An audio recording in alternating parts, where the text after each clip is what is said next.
our last show, we started to examine the voter turnout for the midterm elections in November. And we were reporting from some articles in the Washington Post, and the word they used was abysmal, particularly for the primaries. And we know that turnout in the midterms is not going to be as great as it's going to be during presidential years. But for 2014, the results were just, I don't think shockingly, because people thought it was going to have this impact, they were just abysmally low. Let's go back to abysmal. 36% turnout in the midterm. So if you have a 36% turnout in the midterm, that means that 64% of the electorate has not bothered to vote, 2/3 almost. So if you think of the implications of that, they're very staggering. On the last show, we laid out all these statistics. We talked about states, some increases, some decreases. And we kind of ended by asking the question, why? Why is this happening? Or in particular, maybe in this year, why is it off by so much? Why do we have a 40%, actually more than 40%, 15% drop in the turnout in the general election? I don't know that answer, but it's been weighing on me a bit, and I've been trying to find some statistics to just maybe give some guidance. What's going on here? What's the reason for the drop-off? And particularly, we want to know how do we get it back? How do we get people to vote? How do we get them to come to the polls? How do we get them to care? I found an article that was a PBS article, and it talked about the results. And it got me thinking about the extent to which competitive races somehow will draw people to the polls. So an element of competitiveness. So let's take a look at some of these statistics. So again, we're asking why. We find that in the midterms, turnout actually increased in 15 states.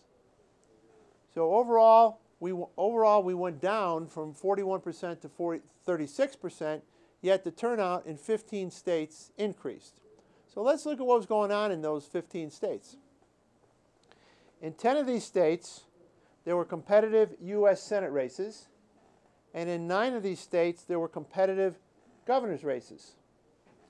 So we had, again, 35 states where there was a drop-off in the midterm turnout, but 15 states where there was an increase in turnout. And in those states, we had competitive Senate races and competitive governor's races. So this suggests to me that maybe competitiveness is a factor in turnout. Now, one nice thing about looking at Senate races and governor races is that they are statewide.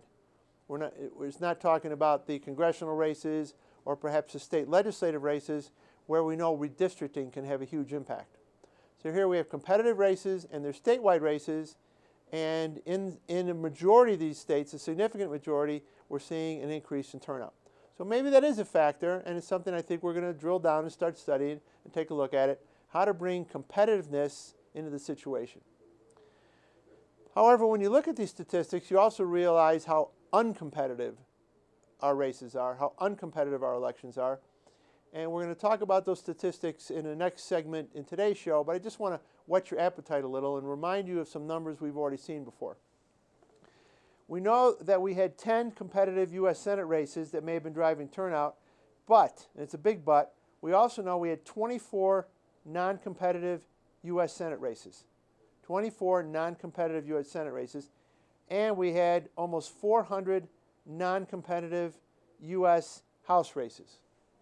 So the significant majority of our Senate races and the almost absolute majority of our House races are not competitive. Now, in the case of the House races, we know that redistricting plays a large part, whereas it doesn't necessarily in the Senate races.